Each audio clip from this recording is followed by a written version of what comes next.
우리 뇌 속 아주 깊은 곳에요. 우리의 모든 움직임을 결정하는 뭐랄까 숨은 지휘자 같은 게 있거든요. 바로 바닥액이라는 곳인데요. 지금부터 저와 함께 이 뇌의 문지기가 대체 어떻게 작동하는지 그 비밀 속으로 한번 들어가 보시죠. 여러분, 한번 생각해 보세요. 우리가 커피잔을 조심스럽게 들어 올릴 때 어떻게 우리 뇌는 딱 필요한 근육만 골라서 쓰고 나머지는 가만히 있도록 통제하는 걸까요? 그 정말 놀라운 통제 능력의 비밀이요. 바로 이 바닥액에 숨어 있습니다.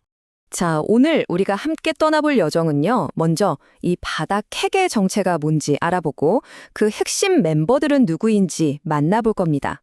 그리고 어떻게 움직임을 만들어내는지 그 고 아니면 노고 경로를 따라가 본 다음에요. 마지막으로 이 시스템이 고장나면 어떤 일이 벌어지는지까지 차근차근 살펴보겠습니다. 자, 그럼 첫 번째 이야기부터 시작해 볼까요? 이 바닥핵은 이름처럼 뇌의 저 아래쪽 깊숙한 곳에 숨어 있어요. 하지만 보이지 않는 곳에서 우리의 모든 의도적인 움직임을 조율하는 아주 중요한 지휘자 역할을 하고 있죠. 이 바닥핵이라는 게 그냥 하나의 덩어리가 아니에요. 여러 신경핵들이 모여서 마치 한 팀처럼 작동하는 아주 정교한 조직입니다. 뇌의 가장 깊은 곳에 자리 잡고 우리가 움직여야지 하고 마음먹은 대로 몸을 움직이게 만드는 정말 핵심적인 역할을 하는 거죠. 근데 이게 단순히 몸만 움직여야 하는 게 아니에요. 뇌의 바깥층, 그러니까 대뇌 겉질과 계속 신호를 주고받으면서 운동 계획을 더 정교하게 다듬고요. 놀랍게도 우리의 생각이나 감정을 다루는 회로와도 아주 깊게 연결되어 있습니다. 그렇기 때문에 만약 이곳이 손상되면 움직임이 극도로 줄어드는 운동 감소증이나 반대로 내 의지와 상관없이 몸이 마구 움직이는 운동 과다증 같은 끔찍한 결과로 이어지게 되는 거죠. 자, 그럼 이 정교한 움직임 관제실 도대체 어떤 선수들로 이루어져 있을까요? 지금부터 바닥핵이라는 팀의 핵심 멤버들을 한번 만나보겠습니다. 바닥핵이라는 팀은요, 크게 보면 줄무늬체와 흑색질 같은 그룹으로 나눌 수 있어요.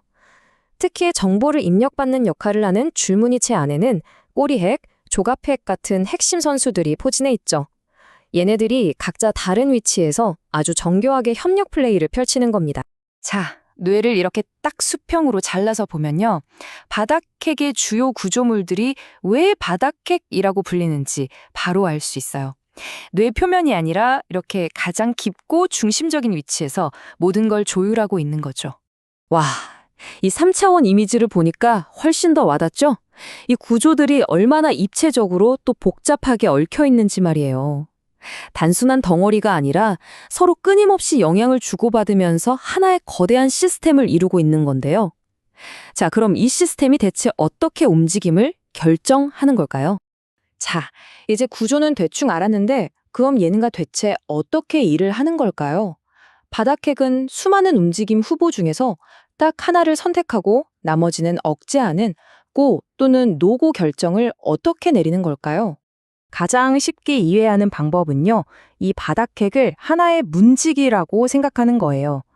뇌의 다른 부분, 특히 대뇌 겉질이 자, 저기 있는 컵을 잡자 라고 움직임을 제안하면 이 바닥핵이라는 문지기가 그 움직임을 허락할지 말지, 그러니까 문을 열어준지 말지를 최종적으로 결정하는 겁니다. 이 정보의 흐름이 그냥 한 방향으로 쭉 가는 게 아니에요. 대뇌 겉질에서 시작된 신호가 바닥핵과 시상이라는 곳을 거쳐서 다시 대뇌 겉질로 피드백을 주는 거대한 순환고리, 루프를 만들고 있거든요. 이 끊임없는 소통을 통해서 우리의 움직임이 계속해서 아주 미세하게 조절되는 겁니다. 진짜 재밌는 건 바로 이 부분이에요. 바닥핵 내부에서 이 결정이 어떻게 이루어지느냐. 바로 서로 완전히 정반대 역할을 하는 두 개의 경로, 직접 경로와 간접 경로가 있기 때문입니다. 하나는 말하자면 가속 페달이고 다른 하나는 브레이크라고 생각하시면 아주 쉽습니다. 그러니까 핵심은 딱 이겁니다.